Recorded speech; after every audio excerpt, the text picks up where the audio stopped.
في فيديو مرعب انتشر من كام شهر فيه اتفاجئ مشجعين كرة القدم الأمريكية اللي راحوا يحضروا ماتش بإن في عدد من الروبوتات كانوا موجودين في أرض الملعب. لا ومش كده وبس، دول كانوا كمان قاعدين وسط المشجعين في المدرجات، وده اللي خلى المشجعين يصوروهم وهم مرعوبين جدا وينزلوا الفيديوهات دي على الإنترنت. ده اللي خلاها تنتشر جدا ومحدش كان فاهم ولا مستوعب إيه ده. كوباية القهوة بتاعتك والورقة والقلم وخليك معايا وخليني أحكي لك عن الروبوتات البشرية وهل ممكن تكون عايشة وسطنا فعلا وإحنا مش عارفين ولا واخدين بالنا. أنا أحمد طه وأنت بتسمع الخلاصة.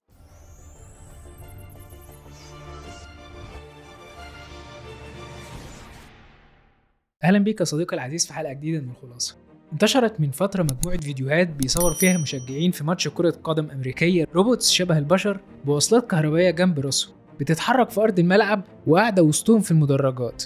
المشجعين كانوا متفاجئين ومرعوبين منهم جدا لأن تعبيرات وشهم وملامحهم كانت زي البشر بالظبط، ولولا شكل الوصلات الكهربائية جنب راسهم كنت هتصدق فعلا إنهم بشر. يعني دول لو كانوا ماشيين جنبك ولابسين هودي مستحيل كنت تعرف إنهم روبوتس. ولحد النهارده الناس مش مصدقه ومنقسمين فريقين، ناس بتقول انهم مستحيل يكون روبوتس وان ده مجرد مكياج وانهم بشر بزي روبوت لان الرياكشنز اللي كانت بتظهر على وشهم مستحيل تكون لروبوت، وفريق تاني مصدق انهم فعلا روبوتس بس مش مصدق مدى التقدم اللي وصلت التكنولوجيا دي. وبعد انتشار الفيديوهات دي اعلنت الشركه ان هم روبوتات حقيقيه اتصممت للدخول للملعب كجزء من الترويج لفيلم خيال علمي جديد وهو ذا كرييتور، ونشر اعداد من الروبوتس بين الجمهور كان جزء من الحملة التسويقية اللي نجحت فعلا في نشر التساؤلات. بس بالرغم من التساؤلات عن وجود تكنولوجيا زي دي إلا إن ده مش أول ظهور للروبوتس البشرية. ولو مش مصدق كلامي اسمع اللي جاي ده.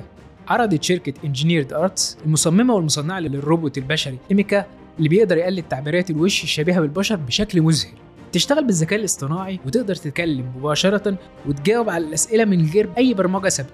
وبالرغم من إن إيميكا لا بتمشي ولا بتتحرك زي روبوت أتلس من بوستن داينامكس، إلا إن الشركة المصنعة قالت إنها شغالة حالياً على نسخ قادرة على المشي. وفي فبراير 2016 عرض الروبوت صوفيا من هانسون روبوتكس المرة الأولى، واكتسب بعدها اهتمام عالمي كبير ومقابلات مع وسائل الإعلام بسبب شكلها الشبيه بالبشر. الروبوت عندها قدرات معالجة اللغة اللي بتسمح لها بالمشاركة في المحادثات والإجابة على الأسئلة والتواصل البصري مع المحاور، وبتستخدم كمان الذكاء الاصطناعي للتعلم من التفاعلات وتحسين استجابتها مع الوقت. وبعدها أعلن البروفيسور الدنماركي هنريك تشارفي بالتعاون مع فريق المعهد الدولي للاتصالات المتقدمة ATR عن الروبوت جيمينويد دي كي.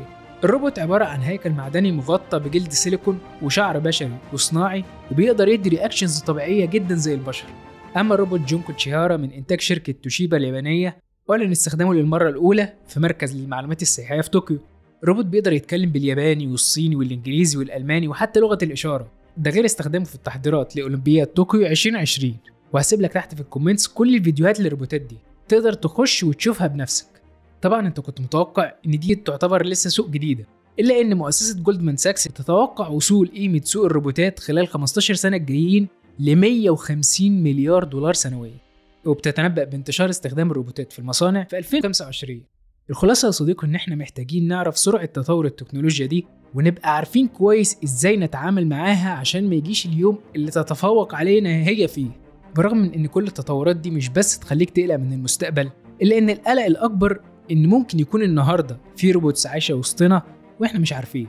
هل اللي انا بفكر فيه ده ممكن يكون منطقي ويخوف ولا لا؟ ولو عجبتك الحلقه وعايز نتكلم اكتر في الموضوع ممكن تعمل لايك وشير للحلقه واشتراك في القناه، وما تنساش كمان تبص على المصادر والفيديوهات اللي انا هسيبها لك تحت الحلقه. انا احمد طه، اشوفكم بخير.